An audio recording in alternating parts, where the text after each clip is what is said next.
Vous avez remarqué que mes cheveux sont coupés. Vous avez remarqué que j'ai plus de cheveux sur la tête. Là même ça a déjà poussé. Continue jusqu'à la fin. Tu vas savoir pourquoi j'ai plus de cheveux sur la tête. Monsieur Compa, générique.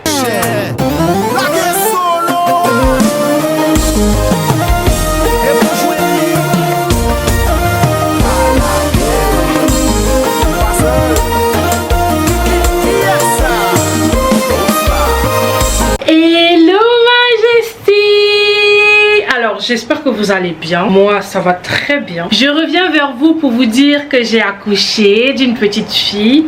On annonce le nom ou pas? Non, on n'annonce pas les noms. Bref, on se retrouve pour une nouvelle vidéo. Dans cette vidéo, on va parler de ma grossesse. Et oui, enfin, j'attendais que mon accouchement passe, tout ça, que je sois posée pour pouvoir vous raconter comment ma grossesse s'est passée en détail.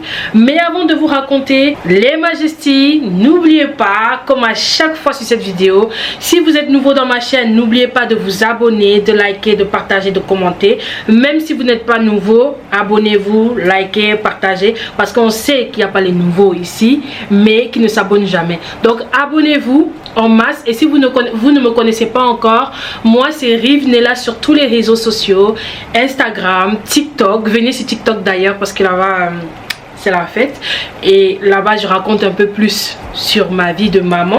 Alors l'enfant s'est réveillé. Bon, son père va aller. Je tiens à vous dire, premièrement, chaque grossesse est différente. Ce n'est pas parce que la mienne s'est passée de cette manière que ça veut dire que la vôtre va se passer de la même manière. Mais ce que je vais vous dire, gardez en tête qu'il est possible que vous aussi, votre grossesse peut ressembler à ça ou certains symptômes peuvent être ça. Mais ce n'est pas tout le temps la même chose.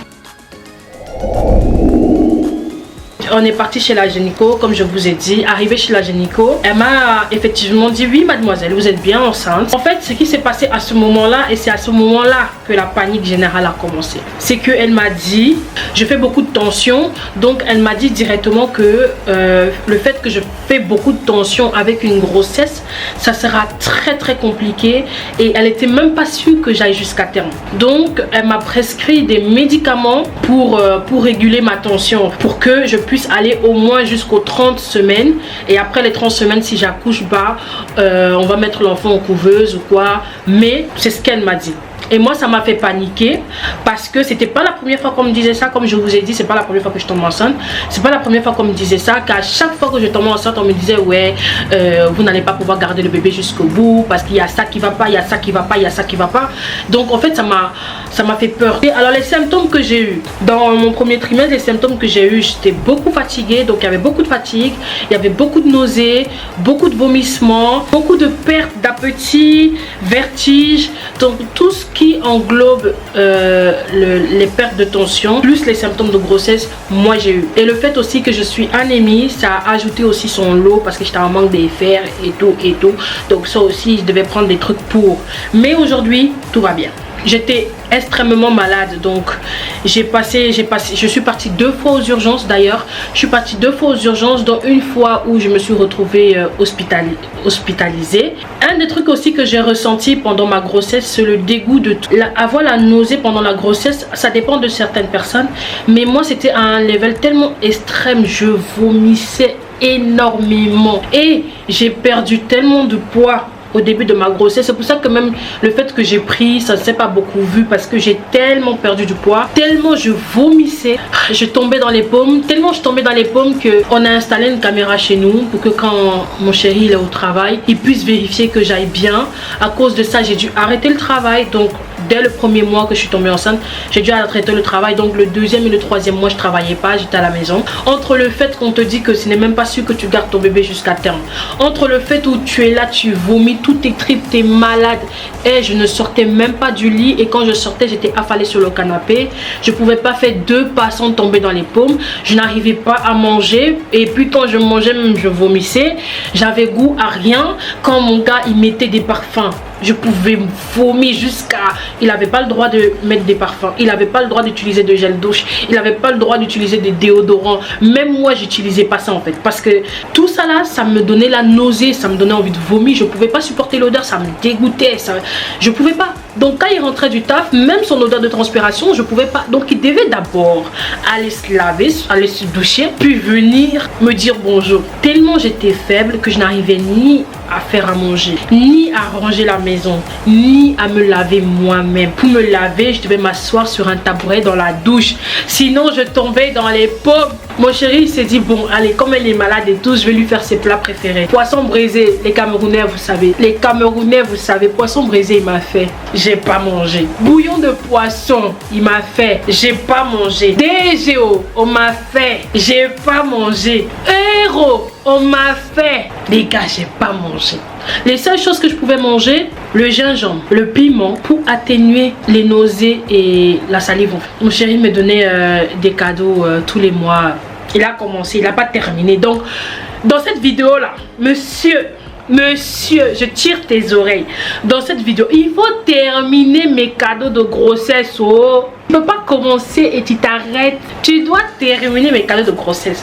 Parce que lui, chaque mois, il me donnait un cadeau. Peu importe ce que c'était. Hein. Ça pouvait être de la nourriture. Ça pouvait être un truc spécial. Ça pouvait être... Et puis, bam, du jour au lendemain, vers la fin, il a pu donner des cadeaux. Jusqu'à aujourd'hui, j'attends les cadeaux des 3 derniers mois. Cadeaux d'accouchement. J'attends toujours. Messieurs, les majestés, faut donner mes cadeaux. Et en ce qui concerne le côté sexuel, bah comme j'étais dégoûtée de tout, même sexuellement en fait j'étais dégoûtée, je ne voulais rien. Genre le Mougouli, ça ne m'intéressait même pas, fallait même pas me parler de ça. Oui, mon cœur, j'entends qu'elle pleure toujours, vu qu'elle vient de se réveiller et que elle dort depuis 8 heures. Ramène-la, moi je lui donne le sein, comme ça elle peut se rendormir. Elle a chié, ça avait débordé jusqu'à son ventre. Ah bon? Ouais, c'est pour ça que je suis descendu la rincer. Je vais changer. Bah ramène-la alors, je lui donne le sein, comme ça après t'es tranquille. Ok. C'est toi quoi faire de son truc qui a débordé sur ma nuit blanche. Tu vois la bassine grise? C'est où? C'est dans la pièce ici. Il faut mettre dedans, mettre de l'eau chaude et mettre son savon chat. Coucou mon amour.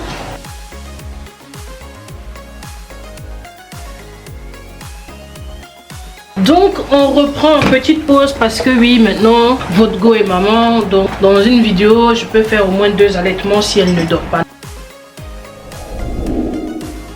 Deuxième trimestre a commencé au Cameroun. Donc après les 3 mois, nous sommes allés au Cameroun en décembre. Donc mon deuxième trimestre a commencé là-bas. J'avais vraiment peur que mon voyage se passe mal à cause de la grossesse parce qu'en partant j'étais malade. Mais arrivé sur place, je sais pas ce qui s'est passé. Je pense que c'était la chaleur ou bien simplement le deuxième trimestre, les symptômes ont diminué. Donc ce qui fait que en fait c'était plus le même délire qu'à la maison. Les symptômes avaient vraiment baissé, diminué. Donc je pouvais vraiment un peu profiter du pays. Donc mon deuxième trimestre a commencé au Cameroun et j'ai retrouvé un peu l'appétit. Et quand j'ai retrouvé l'appétit, tout ce qui est soya, porc braisé, poisson braisé, j'ai mangé. Hein. Si vous n'avez pas vu, allez regarder le vlog du Cameroun. J'ai mangé même un poisson gros comme ça. Ils ont appelé ça la baleine. Ils n'étaient même pas sûrs que j'allais manger ça seul. Mais j'ai mangé, j'ai terminé. Mais bon, j'étais toujours fatiguée. Donc avec la chaleur en plus de ça, j'avais du mal à faire plein d'allers-retours. Ce qui fait que heureusement que nous on avait la voiture tous les jours. Parce que imagine tu n'as pas la voiture, que tu dois toujours... Ça allait être difficile. Donc ce qui faisait que mon chéri, on sortait, on faisait les choses qu'il fallait faire. Dès qu'on avait terminé, moi on me laissait à la maison. Et eux ils continuaient, ils ressortaient, ils partaient faire ce qu'ils voulaient faire. Même mon Noël, j'ai passé mon Noël à la maison. Eux ils sont allés s'amuser. Moi à 20 h j'ai dit déposez-moi à la maison et continuer. J'avais encore des nausées. Et aussi quelque chose qui m'a pris au pays que je m'y attendais pas. Les pieds gonflés. Mes pieds ont gonflé d'une manière. Tous les chaussures que j'ai pris là ne rentraient plus. J'ai dit mais mon Dieu, qu'est-ce que je veux faire? Sachant qu'en chaussures je mets du 38. Même le 40 n'a rentré pas dans mes pieds. J'ai eu quoi aussi? J'ai eu des sciatiques. Sciatiques là, cette douleur là franchement. Aujourd'hui comme j'ai accouché, même j'ai encore même les sciatiques. J'ai encore les sciatiques. Tapez sur internet. Douleurs pelviennes. Les douleurs là-bas en bas là. Sous mon niémé. Hey, c'est les douleurs de la mort. Quand je vous dis c'est les douleurs, je sais pas si c'est des sortes de contractions ou c'est quoi comme douleur, je ne comprends pas la douleur. Je ne comprends pas, la douleur sort d'où? Je ne sais pas pourquoi Dieu a dit qu'il va nous donner cette douleur-là. Je ne comprends pas pourquoi c'est toujours la femme qui doit souffrir pour tout ce monde-là. Je ne comprends pas. Il y a des personnes qui vivent des grossesses, ils n'ont rien. Jusqu'à la fin, ça se passe très bien. Mais il y a des nous là, où dès le début, on te dit que tu ne vas pas garder ton enfant. Quand on a terminé au Cameroun, j'étais déjà aux 4 mois. Donc quand on est rentré du Cameroun, j'ai repris le travail. Donc j'ai travaillé le premier mois de ma grossesse. Le deuxième, le troisième, j'ai pas travaillé. Quatrième, je reprends. Jusqu'au cinquième, sixième, j'arrête. De toute façon, j'arrivais plus. Fallait me voir chez les clients. Je vomissais tous les 2 secondes. Je m'asseyais, je prenais des pauses. J'étais essoufflée pour prendre l'aspirateur, aller en haut, descendre. Et je travaillais plus. Je prenais des pauses tous les 2. Et quand j'ai terminé, j'étais épuisée. Et il faut aller me voir sur la route pour aller au travail. Je devais sortir 1 heure plus tôt, au cas où je fais un malaise sur la route, que je m'arrête et je respire. Le retour, même chose. Je rentrais un peu plus tard. Mon chéri à chaque fois devait m'appeler pour dire: tu es où? Ça va? Tu t'en sors? Machin. Parce qu'on n'est pas sur la même route en fait. Lui il travaille à Bruxelles. Moi je travaille à Gand. Donc ce qui veut dire que je peux pas lui dire de quitter Bruxelles pour venir me chercher à Gand et venir là où on habite. Je peux pas. C'est trop loin. Donc il fallait à chaque fois que je me force. Je prends la route. Petit. Je faisais des petits 10 minutes. Petit jusqu'à ce que j'arrive à la maison. Et si par hasard je prenais la route aux heures de pointe, hey, fallait me voir. Ah oui, niveau sexuel, au 2e trimestre, les gars, c'était la magie. Vous savez, j'ai eu quoi? Sécheresse vaginale. Oui. Est-ce que vous connaissez l'existence de la sécheresse vaginale? Moi, non. J'ai découvert. Donc, ton corps produit tout le liquide, ça envoie chez le bébé. Il se dit que toi, tu n'en as pas besoin. Donc, sécheresse vaginale. C'est pas toutes les femmes enceintes qui ont, mais moi, j'ai eu. Il n'y a pas de sexe parce que rien ne frotte en fait. Genre, rien ne passe. Ça fait tellement mal. Même mon doigt ne passe pas. Et quand je vous dis sécheresse, en fait, c'est que vraiment, votre peau est sec au point où ça pèle en fait. Vous avez beau hydrater, beau mettre de l'eau régulièrement, beau mettre la crème, beau mettre ce que vous voulez, ça n'aide pas. Ça n'aide pas. Et je vais seulement faire une vidéo où mon chéri va vous expliquer ce que lui il a vécu dans la grossesse là. Mais bon, s'il veut se placer devant la caméra, parce que lui aussi il aime bien faire les vlogs, mais ça soit là, on verra bien. Mais franchement, je lui ai seulement dit: mec, pour le Mougouli, oublie-moi. Les 3 premiers mois, ce qui m'empêchait de le faire, c'était la nausée. Du 3 au 6e mois, ce qui m'empêchait de faire, c'est la sécheresse vaginale. À un moment donné, ma gynéco, elle m'a dit: mais attends, tu dois le faire. Tu dois le faire parce que pour l'accouchement, c'est nécessaire. C'est nécessaire que tu le fasses pour préparer ton accouchement. Sinon, tu vas être déchiré mal. J'ai dit oui, mais je fais comment? Oh, il faut utiliser lubrifiant. Mais moi, lubrifiant, ça me donne des infections. Fallait voir les stratégies juste pour faire l'amour. Genre, t'as même plus envie à la fin. Genre, t'es là. Le pire, c'est que ma libido était... Désolée hein, pour les personnes qui n'aiment pas parler des sujets comme ça. Moi, c'est mon dada. J'aime bien parler des sujets comme ça. Donc, si vous n'aimez pas, passez. Donc, je reviens. En fait, ta libido, elle est là. T'as envie. Sur le moment même, t'as envie. Et puis tu réfléchis. Avant de faire là, tu dois aller chercher crème. Tu dois aller hydrater. Et puis tu dois aller faire un massage. Et puis tu dois... Et puis pour commencer, il faut d'abord que... Comme si j'étais en confiance. J'ai dit non, c'est pas possible. C'était compliqué. Mais heureusement, j'ai quelqu'un qui est compréhensible. Donc... il disait seulement: non, t'inquiète, si tu ne peux pas, je comprends, on passe. Tu vois, c'était pas genre en mode j'étais forcée de le faire, ou bien non, si j'avais envie, je le demandais. Si j'ai pas envie, on reste comme ça. Puis, nous donnait des petits plaisirs de temps à autre, mais pénétration, on passait pas. Hein. Route fermée, hein. La route était en travaux, jusqu'à nouvel ordre. Comme je vous ai dit, je ne travaillais plus. Les symptômes que j'avais pour le 3e trimestre, c'est que j'étais fatiguée, j'avais des douleurs pelviennes, des douleurs de dos parce que mon ventre gonflait de plus en plus et, hein, tu vois, j'avais de l'insomnie, j'arrivais pas à dormir parce que je trouvais pas de bonne position pour mon ventre. J'étais contente parce qu'au niveau des 7 mois, je me dis: oh, je n'ai pas de masque de grossesse, il y a juste un petit peu mon nez qui a gonflé, trop bien. LOL. Les 8 mois m'ont rattrapé. Masque de grossesse sur vous. Allez voir sur TikTok. Allez voir sur TikTok. J'ai posté sur TikTok, allez voir. Masque de grossesse sur nous. Déjà j'ai noirci. Là mon teint est revenu. J'ai dit que je ne reprends pas les vidéos tant que mon teint ne revient pas. Mon teint est revenu, du coup je me suis permise. Mais sinon j'ai noirci. Mon visage a gonflé. Tout était devenu sur moi. Mes pieds ont gonflé. Tout avait gonflé en fait. Et c'était pas gonflé en mode prise de poids. Non, c'était gonflé, juste gonflé. C'était laid. Mais le masque de grossesse là m'a eu.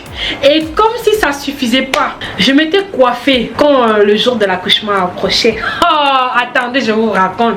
Parce que ça, c'est toute une histoire. Allez aussi sur TikTok, ça a percé la vidéo. Je m'étais coiffée. J'ai appelé ma copine, j'ai dit s'il te plaît, je ne peux pas me déplacer pour aller chez quelqu'un pour qu'elle me coiffe. Et je ne connais pas quelqu'un qui peut se déplacer pour venir me coiffer. Et ma copine, elle est esthéticienne et elle fait les cils. Ma copine a dit, oui, il n'y a pas de problème. Je veux venir. Ma copine est venue. Elle m'a coiffé, fait les cils, m'épiler, aisselle et maillot le même jour. Même les jambes le même jour. Pour que quand je vais aller accoucher là, je sois mignonne.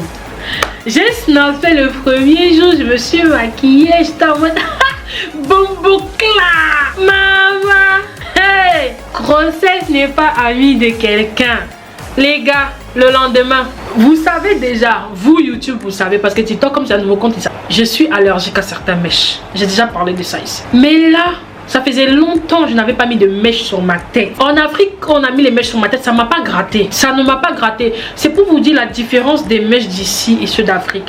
Ceux d'Afrique là, c'est la meilleure qualité et il y a moins de produits chimiques. Ceux d'ici, je sais même pas quel genre de produits ils mettent dedans. Les mèches là m'ont donné des blessures sur la tête. Ça me grattait d'une manière. Une nuit à 2 h du matin, je réveille mon chéri. J'ai dit, monsieur majesté, il faut couper, mais il faut détacher les cheveux là, je n'en peux plus.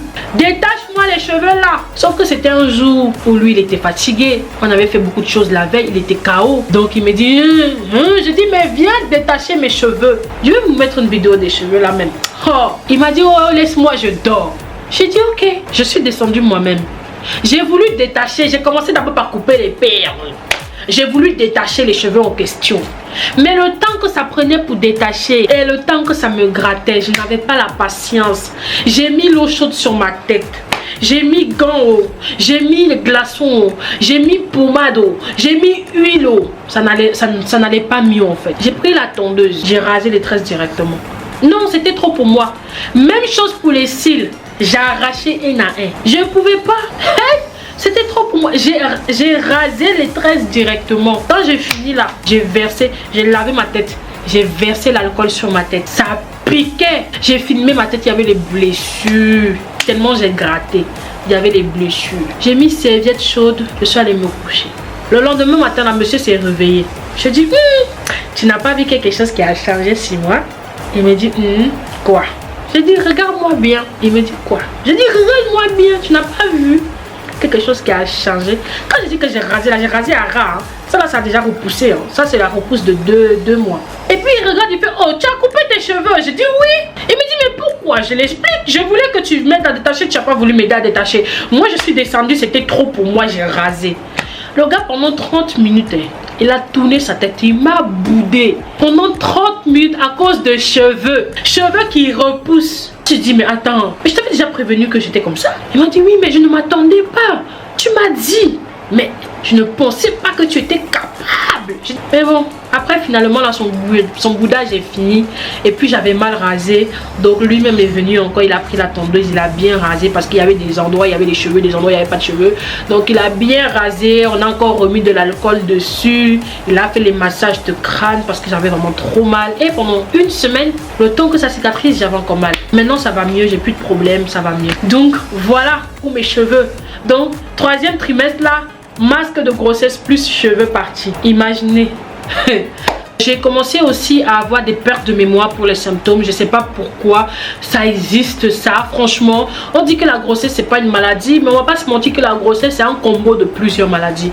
Tu as Alzheimer, tu as tension, tu as toutes les maladies du monde sont réunies dans 9 mois en fait. Donc c'était un peu ça. Et puis après, vers la fin, j'ai commencé à préparer mon postpartum, c'est-à-dire que comme j'avais plus d'énergie, j'étais moins fatiguée et je n'avais plus de nausées, je cuisinais 3 plats par jour. Je laissais un peu et là, genre les 25% de la nourriture, je gardais pour qu'on mange pour le jour. Et les 75% restants, je mets au congélateur. Dans des barquettes, dans des sachets, congélation, je mets jusqu'à ce que j'avais rempli le congélateur. J'ai fait comme ça pour préparer mon postpartum.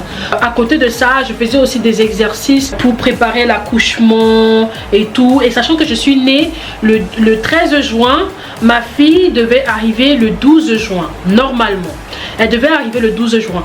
Mais comme la gynéco m'avait dit que je n'allais pas aller jusqu'à terme, qu'elle pense que j'allais accoucher à l'avance, donc moi à partir du 20 mai, je me préparais en fait à accoucher. Mais finalement elle est venue même plus que terme, elle est venue le 15 juin pardon.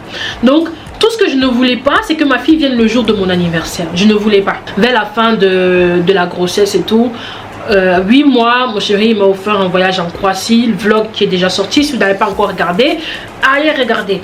Il m'a offert un voyage en Croatie pour dire juste détendre. Dernier voyage à 2 avant que le bébé n'arrive. Donc on est allé, on a profité, on s'est amusé. J'ai fait du jet ski. Bref, on s'est amusé. On est revenu. On a préparé l'arrivée du bébé. On a peint la chambre. On a acheté les meubles, on a monté les meubles, tout ça se trouve sur TikTok, allez regarder. Donc ce qui fait que j'ai fêté mon anniversaire, elle n'était pas encore là, elle est arrivée après mon anniversaire. Le jour de mon anniversaire, on l'a provoqué, on l'a secoué là-bas dedans. Et en ce qui concerne le côté sexuel, pour la fin, la libido était là, il n'y avait plus de sécheresse vaginale, on pouvait le faire, je mouillais très bien d'ailleurs. Mais le souci c'était que on nous a dit que la tête du bébé était en bas. Monsieur avait peur de toucher la tête du bébé. À partir de ce moment-là, c'était foutu. Du coup, écoutez, il a peur de toucher la tête du bébé. Vous voulez qu'on fasse quoi? D'ailleurs, j'ai trouvé ça très très intéressant parce que pendant tout le cheminement de ma grossesse, je lui ai posé beaucoup de questions de comment il se sent, qu'est-ce qu'il en pense de tout ce qui se passe dans la grossesse. Et ce qu'il me disait, c'était très intéressant. C'est différent de ce que nous les femmes on vit. Il disait, j'aimerais que Majesté il raconte son vécu de la grossesse, même si c'est pas lui qui a porté l'enfant et que c'est moi qui vis la douleur et tout le tralala à 90%. Je voulais quand même que lui, il explique ce que eux, les hommes, ils ressentent pendant tout ce processus. Parce que le moment qu'il m'a dit non, je ne peux pas le faire parce que j'ai peur de toucher la tête du bébé. Et pour lui, c'était catégorique. Genre, ça se voyait qu'il avait peur, tu vois. Et moi, ça me faisait un peu rire. Du coup, je me suis dit quand même, il doit pas quand même être le seul mec de la terre à avoir cette peur là. Et je pense que beaucoup d'hommes vont se retrouver en lui. Et je pense que beaucoup d'hommes pourront aussi, parce que en fait les femmes parlent tout le temps de leur expérience mais on parle jamais des hommes. Et après on s'étonne que les hommes ne savent pas quoi faire quand leur femme est enceinte ou quand leur femme va accoucher. Si en fait on leur parle pas, on leur conseille pas, on leur dit pas, comment ils vont savoir? Donc moi personnellement je trouve que lui il devrait en parler. Maintenant s'il veut bien, voilà. Mais dites en commentaire ce que vous en pensez, s'il devrait en parler ou pas. Moi perso je trouve qu'il devrait. Et s'il devrait, encouragez-le en commentaire, comme ça il s'échauffe. Donc voilà, je pense que j'ai à peu près dit tout par rapport à ma grossesse. Je pense pas avoir oublié quelque chose, mais me connaissant je pense que si j'ai oublié des trucs, mais bon c'est pas grave. Je vous ai dit un peu plus. La prochaine vidéo ça sera par rapport à mon accouchement, comment mon accouchement s'est déroulé du début jusque la fin, parce que ça aussi, Seigneur, j'espère que ça vous a plu, j'espère que ça vous a aidé, que ça vous a enseigné, que ça vous a renseigné aussi. Comme je l'ai dit depuis le début de la vidéo, les grossesses ne se passent pas tous de la même manière.